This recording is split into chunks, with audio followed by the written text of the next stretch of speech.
Dear listeners, so that the channel continues to exist and can improve the quality of the content, please subscribe. 97% watch us without a subscription. Enjoy watching. The bright light burst into my eyes. Finally, a man's voice said nearby. I turned my head with difficulty. Welcome back, Yuri.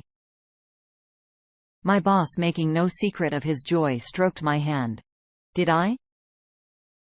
The words came to me with difficulty. Yes. You are in our clinic. You were taken to the emergency room last night with a head injury. You had the paperwork on you, and they called us. We picked you up and operated on you right away. The operation was successful and you are back with us. We told your children and your wife. Your son is on his way. The investigator said he'd be here in the afternoon. My wife, do I have a wife? Recent events have made my heart clench again. My wife. The door to the room creaked open. Daddy, hello. How are you? My son, Paul, kissed me on the cheek. You made us nervous. He carefully put a package on the bedside table. Here are the fruit, juice. We're not allowed anything else yet. Paul adjusted my blanket. Mom hasn't being able to come yet, some urgent matters. She doesn't need to come. All right. Just don't worry. Looks like Pasha knew all about our breakup. I wonder what Nastier told him. What do ex-wives say in such a situation? You didn't love me. You didn't caress me. You killed the woman in me. All right. That's enough snot. The past doesn't count. 2 weeks later, I was discharged. Nastier came to see me twice, but I refused to see her. The past does not count. For the first time, I rented a small apartment near the clinic where I worked and began to get used to single life. The breakup with my wife had a twofold effect on me. On the one hand, of course, the pain of betrayal, and on the other hand, some are still not clear prospects. Only one thing I knew for sure: no new relationships with women. Inoculation against new relationships was tough. Then there was a divorce, and I was left not only without a wife, but without his corner. The children took a neutral stance, but it was obvious that they were more on their mother's side. Work. I began to operate again. In my work, I tried to numb the pain of my soul, and I succeeded. I did not drink myself to death as it sometimes happens with abandoned husbands. About 2 months later, an old friend called me and asked to see me. Yura, do you remember a few years ago I borrowed a large sum from you? He started the conversation. I remembered that. 3 years ago, Sergei borrowed a rather large sum of money from me. He was having serious problems with his business and had no one to turn to for help. I had just sold my mother's apartment and had the money.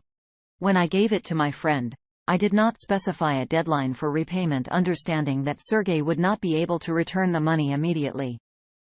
Sergei fixed his affairs, but he was in no hurry to pay back his debt. I realized that if I asked about the debt, I would lose my friend.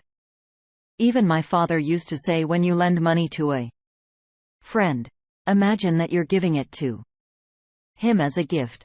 And if you value that person, don't remind him about the debt. When the time comes, he will pay it back if he can. Thank you for helping me out back then. Now I'm back on track, and my business is more than successful. Sergei continued. I invested your money in the business and so far it's paying off handsomely. He handed me a bank card. This is my debt with interest. It's 5 times what you lent me. Yes. It was very convenient. I bought a small house not far from the city and a car.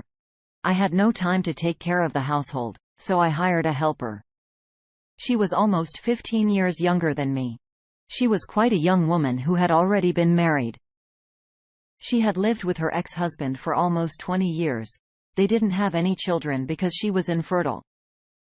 Her husband finally left her and moved in with someone else. A neighbor told me all this. Natasha didn't talk about it much herself. I had no plans for her. An assistant, nothing more. So almost half a year went by. One day, I was chopping wood and felt sick. I had a terrible headache and lost consciousness. I came to myself in the hospital.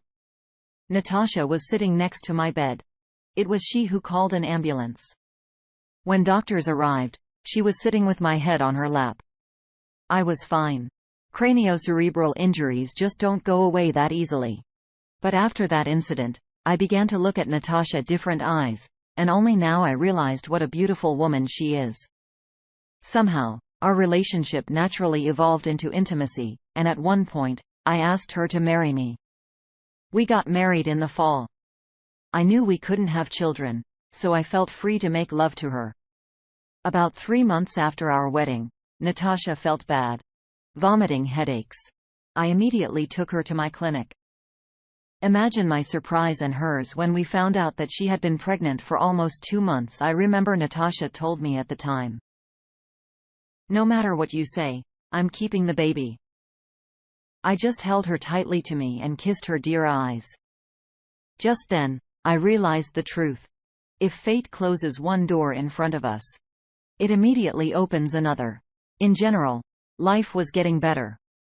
And then one day, just before the new year, I received a phone call from Nastia. "We need to meet." In a sort of pathetic, begging voice she uttered, "I made a reservation at a restaurant. Please come by 7 p.m. I beg you." Nastia was sitting in front of me, looking humbled and remorseful. Forgive me, there wasn't a single day that I didn't think about you."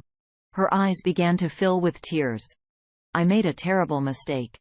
I betrayed you, our family, our children." She continued to speak. And I stared silently at my once, madly, loved woman. The woman I would not hesitate to give my life for. The woman who, without hesitation, had twice cynically betrayed me. The woman who lied to me for nearly 20 years. The woman who cut me out of her life and left me for another man. And now she had suddenly come to her senses and was trying to get back to me. Nastia kept saying that her time without me made her realize how much she loved me, that she only now understood that I was the only real man in her life. For some reason, she reminded me of the siren from Greek mythology. Her words lingered, lulled me into a fantasy that only I owned her heart. "I'm sorry. I'm sorry." She repeated the word like a spell. And I looked at her brightly painted lipstick mouth, which delighted my ears with such sweet words, and I imagined her kissing and caressing her lover with it. Did she really think I would believe her words? That she was confused, that she didn't know what she wanted? That this woman who cheated on me had a child with her lover, left me and spent her free time with another man and never thought of me, came back because it turns out she only loved me. In her own time, she found an excuse for her meanness and left me without hesitation. She had fully enjoyed her sensual pleasures with her lover more than once in his bed. And she had coldly planned the moment to give me one last death blow. And now she was here to offer me the only precious thing she had left, but it was already being used by her lover. She realized that he only wanted her for fun and as long as she had money. That she could have no future with him. That there was number one to provide for her now. After realizing all this, she came crawling to me hoping to try to get back what she had lost. My God, do I seem so stupid to her, ready to believe all her lies? I listened in silence to her remorse-filled monologue. I had nothing to say to her. I didn't revel in her humiliation or gloat. I even felt pity for her in some way. As a human being. After all, we had been together for 40 years. But our meeting had to come to an end. And at that moment, my phone rang. Natasha called and asked where to come and get me. I gave her the address and said goodbye. "Is this your woman?" Nastia asked me quietly and looked at me with eyes full of tears. "Yes. And how long have you been together?"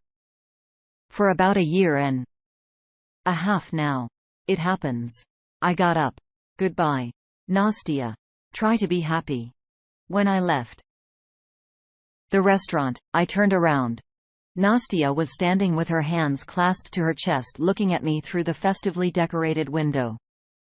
All around me people were bustling and hurrying somewhere. Life was going on. I got in my car and turned the ignition key. The engine rumbled smoothly and quietly. I turned left and in a few seconds, joined the stream of rush